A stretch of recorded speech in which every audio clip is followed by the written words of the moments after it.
I'm very sorry, Mrs. Palmer. We did all we could. I want my baby. You've lost my Mum. Where's David? David should be here.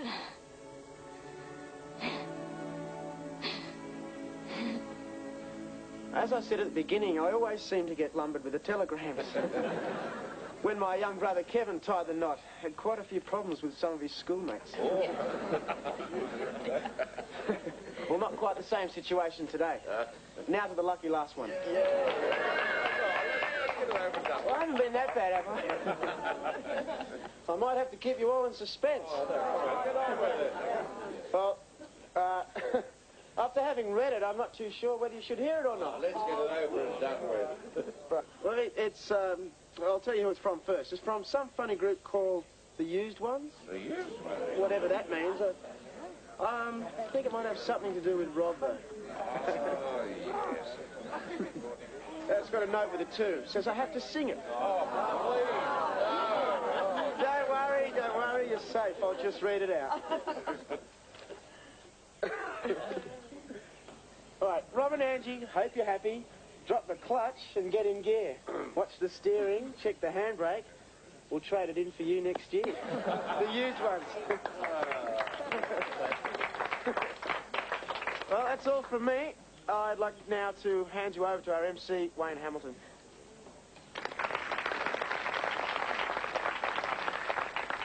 Thank you, ladies and gentlemen. It's a good experience for the lad. My next duty is to introduce you to the father of the bride. No doubt you're all wondering who that'll be. I'd like to ask my father, Gordon Hamilton, to step forward.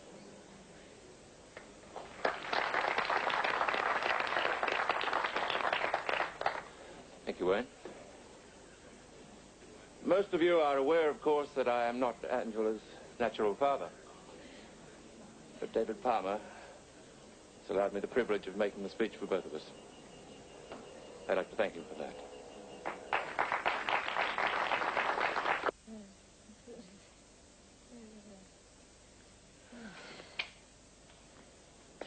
Susan?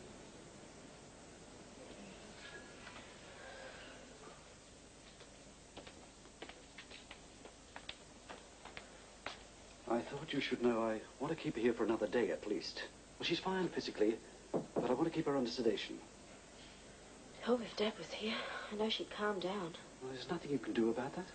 I can't understand it. He should have got the message. Can I make another interstate call? Of course. I'll let the switchboard know.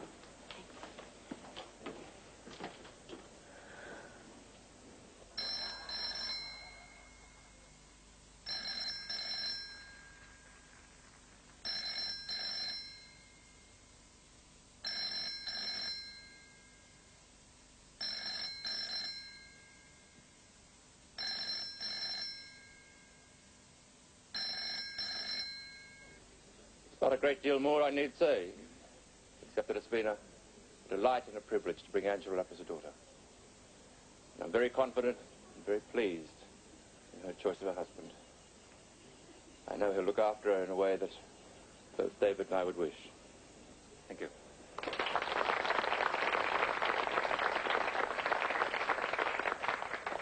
And now I'd like to propose a toast to the bride and groom. The bride and groom.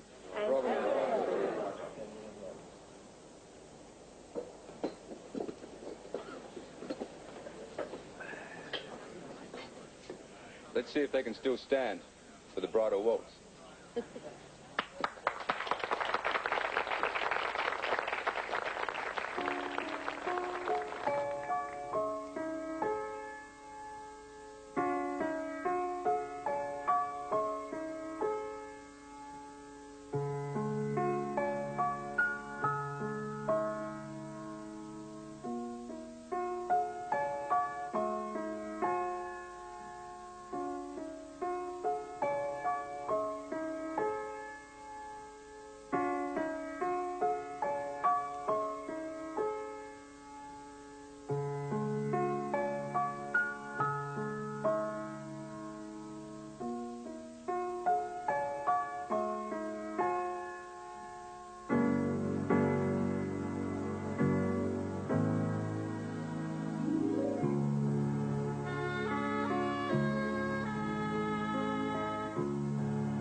I've been doing a lot of thinking, and I've come to a conclusion. I'm serious, I know. Very. I feel out of place. With Patricia here, it's going to be very difficult being in Sydney. It's not fair on you. It's not fair on me. So I've decided to go to Melbourne. An excuse to visit relatives. I can't say I'm very happy about you taking Patricia back, but I'll learn to accept it. Doesn't mean I have to stay and watch it happen, though. I've been terribly unfair to you. Can't think of another woman who put up with me changing my mind so much. And then my mind, my affections, and all that gossip I put you through. No. That's the least of my worries. Let's give them something to really talk about after I've gone.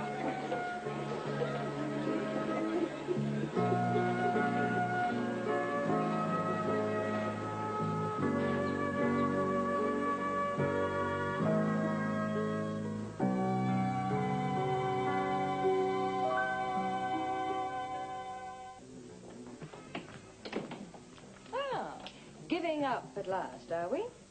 I saw you watching me with Gordon, Patricia. You can save your bitchy remarks. I'm leaving. Oh, good. In fact, I'm leaving Sydney in a few days. For a while. Even better. Our little talk had some effect, did it? You really are a very sad woman, Patricia. Whether you like it or not, Gordon's not going to forget me. And I'm choosing to leave you to it. Not because I feel defeated, but because I don't want to see Gordon suffer anymore. How very noble. Well, at least I know the meaning of the word. So does he. I'm just giving him time.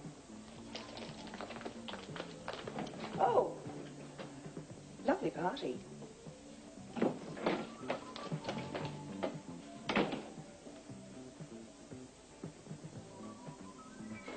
This should do it. You don't think anyone saw us sneak away, do you? No. Too wrapped up in the champagne. Oh, well, I bought the spare just in case you choke on the petrol. Don't you ever check your fuel gauge? Oh, I just forgot to look. I once tried putting metho in the old V-dub. Did it go? No, well, that wasn't anything new. You don't think Lynn will get snitchy at me for pinching you? No, of course not. She's having an amazing time. She won't even notice I'm gone. There you are. What are you doing here? David's getting ready to leave. You better come out again. Dessert's about to be served. Can't have the mother of the bride vanishing halfway through the breakfast. You know, Wayne, I really wish you'd try to be a little more subtle. Your lack of manners while you were emceeing was noticed by a lot of people. Does it matter? Surprised you care whether things go right or not. I may not be for the marriage, but I'm not stupid. If I don't appear to be on side, Angela's just as likely to go hightailing it off to Melbourne. At least the marriage will keep her here until she gets the Palmers out of her system. You're taking a bit of a punt, aren't you? There's nothing to stop her and Rob going back there straight away. I wouldn't be too sure. What little plan have you got now? Lucy. Oh, you're a quick backer. Oh, well, I have to be. I'm really worried. I tried home again and Susie's, and there's still no answer. There's bound to be an explanation. That's what I'm worried about. If it is the baby... I'm sure it's nothing serious. Could you do me a favour? I don't want to get tied up in that crowd again. Of course. Could you ask Rob and Angela to come in? There's something important I'd like to see them about. Fine.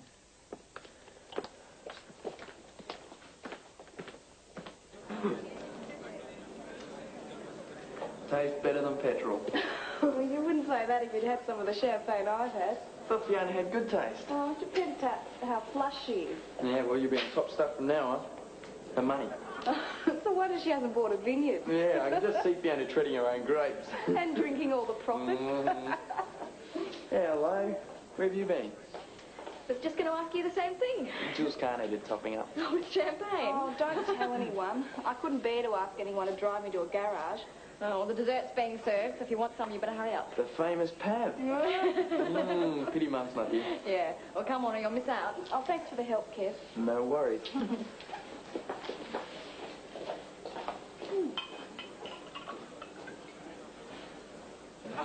A week ago, I'd have been so jealous catching you with a pretty girl. Who? I'll tell June you said that. Don't you dare.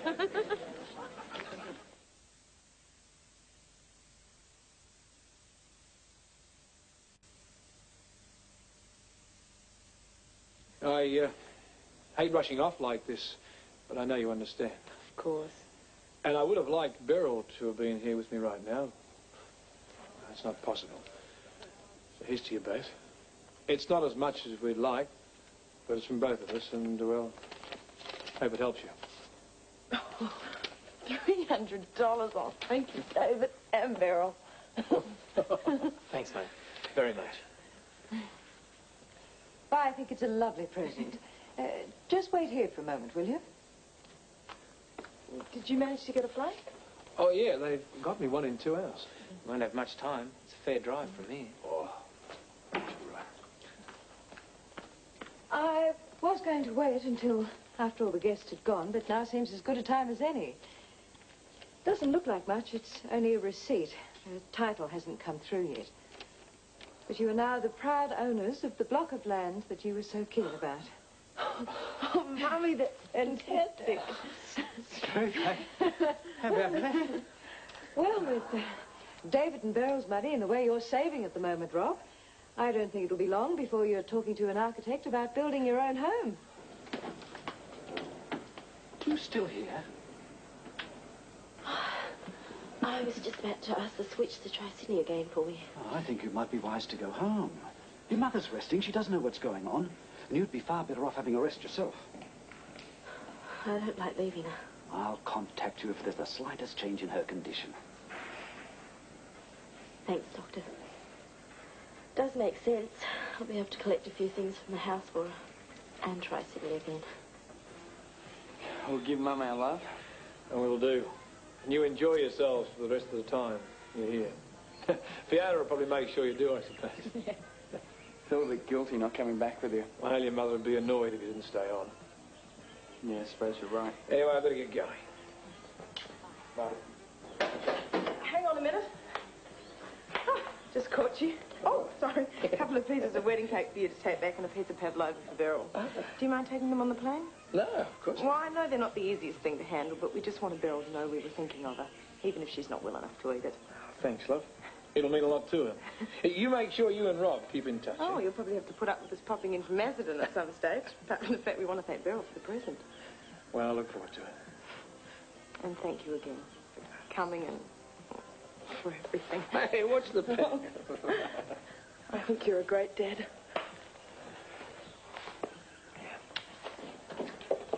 Hey.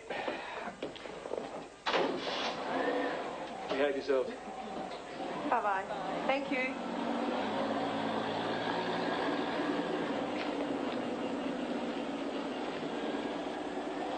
Well, come on, you two.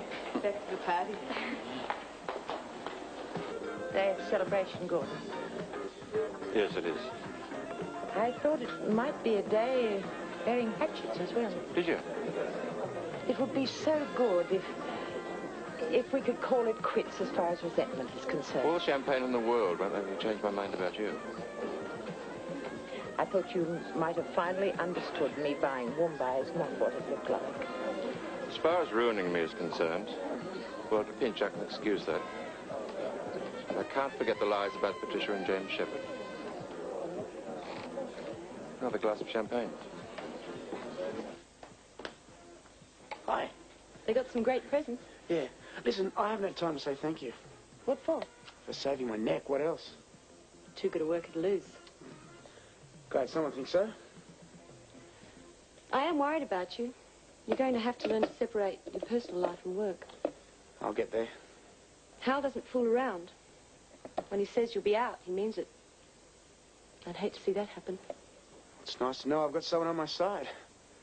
I wouldn't bother if I didn't think you had something going for you. Thanks. Needed that. Might sound a bit flowery, but it's nice to have someone genuine about the place. John, I've been looking for you everywhere. Come on, we got to fix up the wedding cake. Oh, right. Can't let them go without that.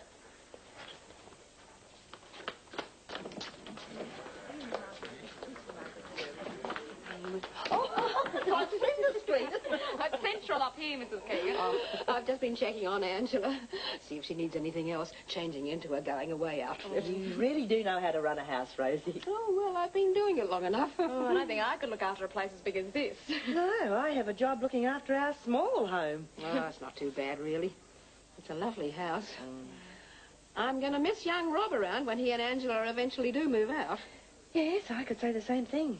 Although Bob and I got used to him coming and going as he pleases.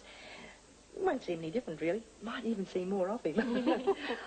I was a bit worried about David going back on his own. I wondered if I should have gone with him. Oh, it's a good thing the wedding plans were changed. Imagine if it had been down there with Mrs. Palmer feeling off colour. Oh, she'd have been in a real panic. Oh, I do hope she's all right. You've got a daughter to be proud of, Aileen. I think so. She'll be all right. She'll just be having one of those days. I know exactly how she'd be feeling. Oh, I've had enough of them. When you're pregnant, there are some days you just don't think you can face getting out of bed. You don't say, love. I don't know. Some things never seem to change. Nothing wrong with that. I remember when I was a kid, we used to do the most dreadful thing to neighbours' families when there was a wedding on. We used to live near a church, you see. I can't imagine you playing up, Mr. Keegan. Oh, believe me, I was a holy terror. Your grandson seemed to have got it from you. Ah, there's nothing wrong with a bit of good old-fashioned fun. Do you want any help there, fellas? Nearly finished, Pop. Oh, all right. There. Finished. Thank you. All right. How do I look? How do you think? You look as fantastic as the first day of the clapdizer. Don't quite know how to take that. You know exactly how to take it, Mrs. Keegan. Never thought I'd see myself getting married with quite so much hoo-ha. Wouldn't have mattered, you know, if we had eloped. I know. It's good to see David and Gordon getting on so well. And you being the best girl in the world, that's all. God, I'm lucky. We've both been through a lot, but we made it. We're both lucky.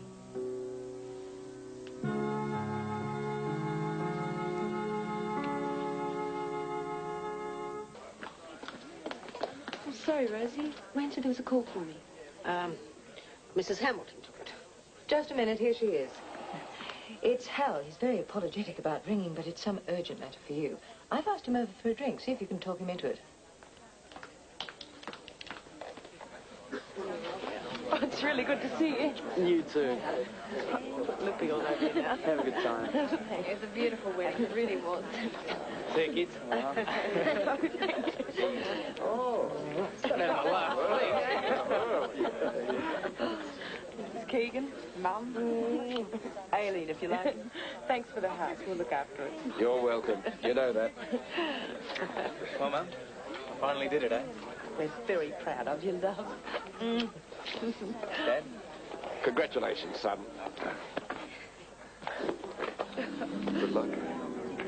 Daddy, See you, mate. No need to say any more. thank you for everything. Bye-bye, darling. Have a wonderful time when you get back. Mother, it was wonderful. Thank you. You're okay, Dad? Are you happy? My pleasure. Of course I am. Just look after him. Oh, I will. Feeling? Must be as wrong as my one about you last night.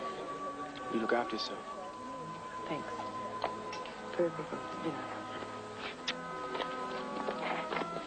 Hey, don't believe it. Not a tin can inside. See you, mate.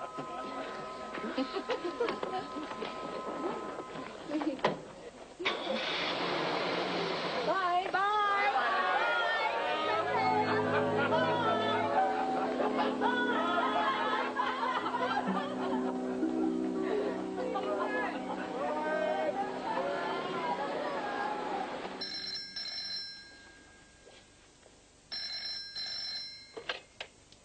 Hello. Oh, thank heavens we've got you. It's Rosie Andrews here. Is that Susan? Yes, it is. I'm ringing from the Hamilton house. David's been trying to get you since he got a message about Beryl not being well, but there's been no answer. Well, that's funny. I told Mrs. Hamilton Mum was in hospital. Hospital? Patricia didn't say anything about hospital. Could I talk to Dad, please? Oh, he's not here. Went straight after the speeches. The message he got was that Beryl wasn't well enough to travel, and could he get home as quickly as possible? Nothing was said about hospital, Susan. That explains things, then. Mrs. Hamilton said the line was bad. She must have got things really mixed up.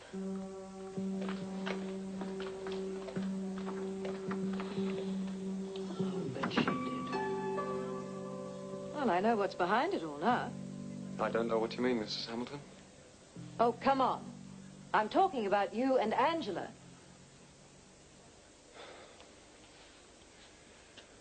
I'm sorry.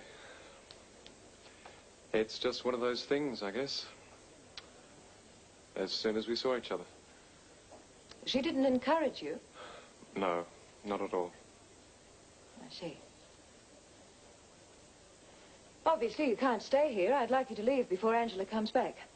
It can be today, or you can work out the rest of the week. It's up to you. There'll be a lot of clearing up after today. It's only fair if I stay and help.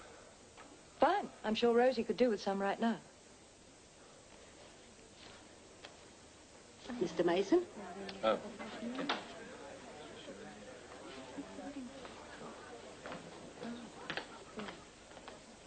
Oh, good. You made it. I think there's still some champagne left. What's going on?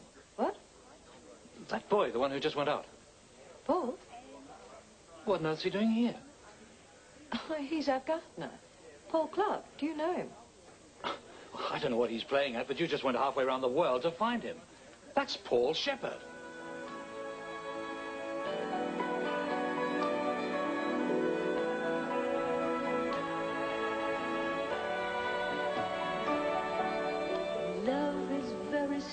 So, Paul Shepherd has been outed, and so has Patsy McManus, whose son Steve isn't allowed in the room between 1:30 and 2, so he goes and watches it in his own room. Good one, Steve. Barbara was keen to out-Pat the rat today when she said, "You really are a sad woman, Patricia." Sandy Roberts and others were thrilled to notice that the word sado has been included in the new Oxford English Dictionary, although she doesn't agree with the definition they've given. And she has that Atari game system like Kevin, with Pac-Man, so there. Does anyone actually remember seeing Barbara and Gordy together? They seem to have gone straight from just good friends to a tearful parting without so much as a little snogging in between. Or did I miss something? Will also saw dear old Brian Blaine in Return to the Blue Lagoon on the other side the other morning. He found seeing dreary old Gordy in an exotic location akin to finding a cagoule in Fiona Thompson's wardrobe. See you tomorrow, 1:05. 1:30.